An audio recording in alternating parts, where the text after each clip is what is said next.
Et si un pays tout entier avait effacé le mot peur de son vocabulaire?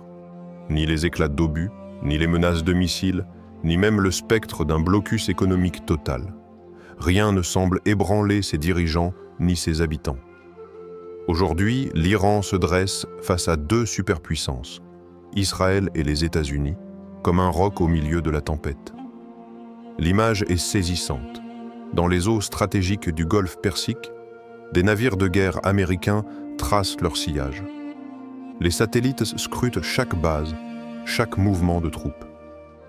Les chaînes d'information déversent un flot continu d'alertes, d'analyses, de rumeurs.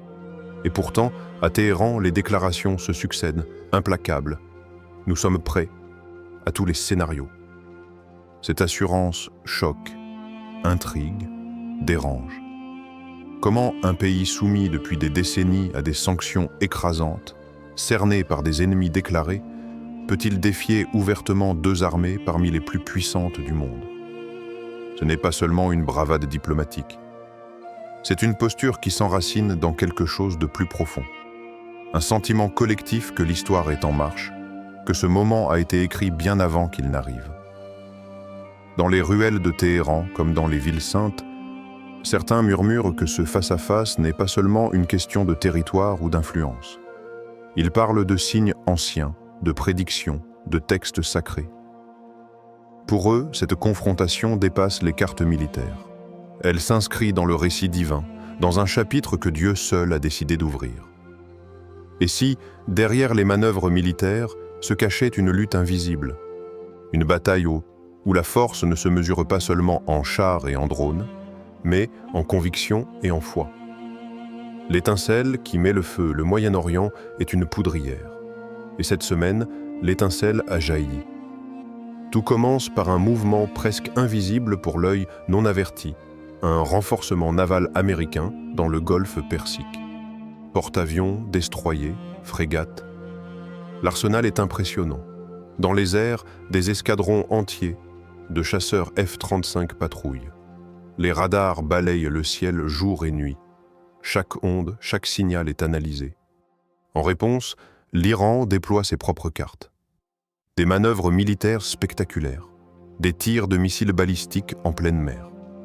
Des images diffusées à la télévision nationale montrant des bases souterraines remplies de roquettes prêtes à l'emploi. Les autorités répètent le message comme un mantra « Nous ne reculerons pas ». Dans les chancelleries occidentales, les mots changent de ton.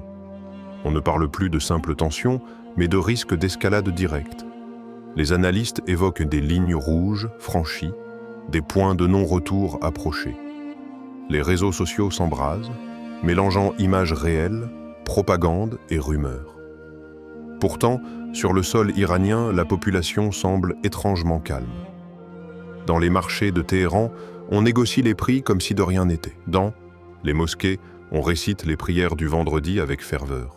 Mais dans les regards, un éclat particulier, celui de gens qui savent que quelque chose de grand se prépare et que peut-être leur destin est déjà lié à cette confrontation. Le feu est allumé et personne ne sait si la prochaine étincelle sera diplomatique ou militaire. L'élément troublant, c'est peut-être ce qui trouble le plus les observateurs étrangers. Pas la puissance militaire, pas les discours enflammés, mais cette tranquillité. Les services de renseignement occidentaux dressent leurs rapports.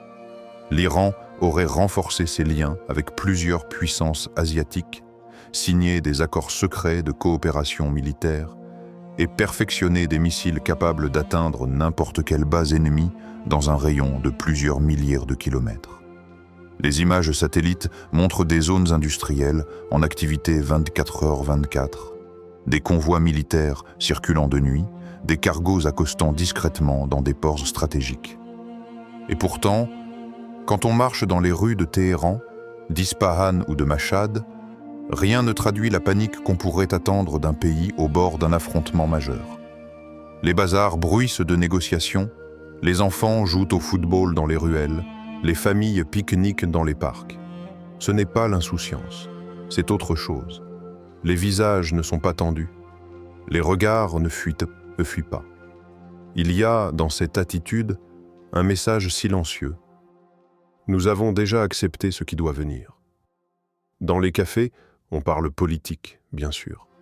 On commente les menaces, les alliances, les sanctions, mais toujours avec ce même ton posé, presque fataliste, comme si la peur avait déjà été évacuée, remplacée par une conviction profonde. Le destin est déjà écrit. Pour un étranger, c'est déconcertant. Pour un Iranien croyant, c'est naturel. Allah est celui qui décide de la vie et de la mort. Et si la tempête doit venir, elle viendra. Mais aucun missile, aucun navire, aucune puissance terrestre ne peut devancer la volonté divine. C'est cette certitude silencieuse qui, pour les ennemis de l'Iran, est la plus inquiétante. Le rebondissement. Il y a quelque chose que les cartes stratégiques, les analyses militaires et les briefings politiques ne montrent pas. Une dimension invisible, car pour beaucoup en Iran, cette confrontation n'est pas simplement une guerre moderne. Elle est la continuité d'un récit qui a commencé bien avant eux, un récit écrit dans les pages sacrées, transmis de génération en génération et scellé par la parole divine. Des imams dans les mosquées évoquent des versets anciens qui parlent de nations orgueilleuses défiant Dieu, de coalitions puissantes s'abattant sur une terre bénie, et d'un peuple qui tiendra ferme jusqu'à ce que la promesse d'Allah se réalise. Ces paroles résonnent différemment ici, dans ce climat de menaces et de mobilisation. Dans les ruelles, des hommes âgés rappellent des hadiths où il est question d'épreuves finales, d'alliances inattendues et d'un affrontement où la victoire ne se mesurera pas seulement au nombre de soldats, mais à la pureté de la foi. Pour eux, les navires ennemis au large ne sont pas une surprise. Ils sont un signe. Ce point de vue change tout. Là où l'Occident voit une escalade géopolitique, eux voient une prophétie en train de s'accomplir. Là où certains parlent de hasard historique, eux parlent d'un décret déjà inscrit dans Al-Lawh al-Mahfouz, la tablette préservée. Et dans ce cadre, la peur devient inutile. Car si tout est déjà écrit, alors chaque missile lancé, chaque discours prononcé, chaque alliance conclue, n'est qu'une pièce du puzzle que Dieu a déjà assemblée. Ce n'est plus une guerre des nations. C'est une page de l'histoire éternelle, en train de se tourner. L'analyse profonde. Quand la peur s'efface, le silence qui reste peut être terrifiant. Il met chacun face à une vérité nue. Que reste-t-il pour avancer? Deux chemins se dessinent alors. Le premier, c'est le vide. Un gouffre où s'engouffre l'incertitude, la colère et la résignation. Le second, c'est la foi. Une flamme qui éclaire même au cœur de la nuit la plus noire. En Iran, cette flamme brûle fort.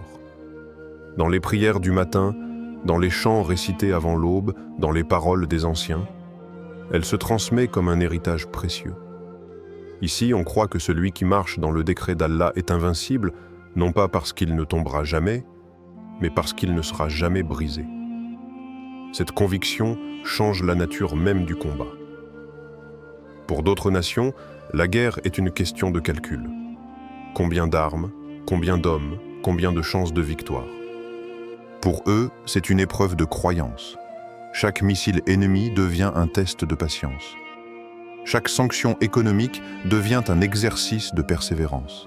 Et dans ce cadre, perdre une bataille ne signifie pas perdre la guerre.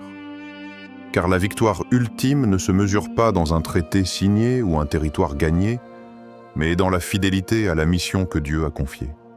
C'est pourquoi, pour beaucoup ici, même l'idée de mourir dans cette lutte n'est pas une défaite, mais une promotion.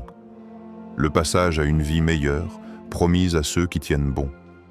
Ce n'est pas seulement une guerre des armes, c'est une guerre des âmes. Et celui qui a le cœur le plus ferme peut, aux yeux de Dieu, renverser les empires. Le dernier choc, la nuit est tombée sur le désert, et un vent sec balaie les plaines. Dans le ciel, des lumières étranges se déplacent, trop rapides pour être des avions de ligne, trop silencieuses pour être des orages. Les réseaux sociaux s'emplissent d'images floues, de vidéos tremblantes. Les sceptiques les crient à la manipulation, les croyants y voient des signes annoncés depuis longtemps. Pendant ce temps, dans les bases militaires, l'activité s'intensifie. Les entrées sont verrouillées, les convois roulent sans phare. Les communications se font en code court. Des témoins rapportent avoir vu des trains entiers transporter des armes sous bâche, traversant le pays à grande vitesse. Les lignes rouges évoquées depuis des années ne sont plus théoriques. Elles sont franchies. Des patrouilles navales se rapprochent dangereusement. Des avions espions survolent les zones interdites. Le monde entier retient son souffle, attendant la première étincelle. Et dans cette tension extrême, une rumeur prend de l'ampleur. Ce conflit, aussi brutal soit-il, ne serait qu'une première vague, une préparation. Le prélude à quelque chose de bien plus vaste, de bien plus décisif. Certains parlent d'une guerre régionale totale. D'autres murmurent un mot bien plus lourd. L'ultime affrontement. Les regards se tournent vers le ciel, vers les minarets, vers les pages sacrées. Car si cette hypothèse est vraie, alors ce qui s'annonce n'est pas seulement une bataille pour un territoire ou une idéologie, mais un événement qui pourrait redessiner l'ordre du monde. Et dans l'ombre, une question brûle comme une braise impossible à éteindre. Sommes-nous vraiment prêts pour ce qui vient ? Conclusion impactante. Les tambours de guerre résonnent déjà dans le lointain. Les discours des dirigeants, les mouvements d'armée, les rumeurs de frappes imminentes, tout converge vers un moment que l'on ne pourra bientôt plus éviter. Mais au milieu de cette cacophonie d'alertes et de menaces, une vérité s'impose. Il n'y a que deux chemins. Vivre prisonnier de la peur que suscitent les puissances de ce monde, ou se libérer en se tournant vers celui qui détient la véritable victoire. Les empires les plus redoutés ont tous un jour chuté. Les armées les plus invincibles se sont disloquées. Les civilisations qui paraissaient éternelles ne sont plus que poussière. Mais la parole d'Allah, elle, ne s'est jamais éteinte. Elle traverse les siècles, brise les chaînes, éclaire les cœurs. La question n'est donc pas qui sortira vainqueur de cette guerre, mais où tu placeras ta confiance lorsque le sol se mettra à trembler sous tes pieds. Le jour viendra où les cartes géopolitiques changeront encore, où les noms des dirigeants s'effaceront des mémoires. Mais ce jour-là, ce qui restera, c'est la position de ton cœur devant ton Créateur. Était-il tremblant de peur devant les hommes, ou ferme dans la certitude que seul Allah décide de ton destin? Alors regarde autour de toi. Écoute les échos de cette époque. Ressens le poids des signes. Et pose-toi cette question, ici et maintenant. Quand le monde tremblera, ta confiance reposera-t-elle sur les armes ou sur celui qui a créé le ciel et la terre?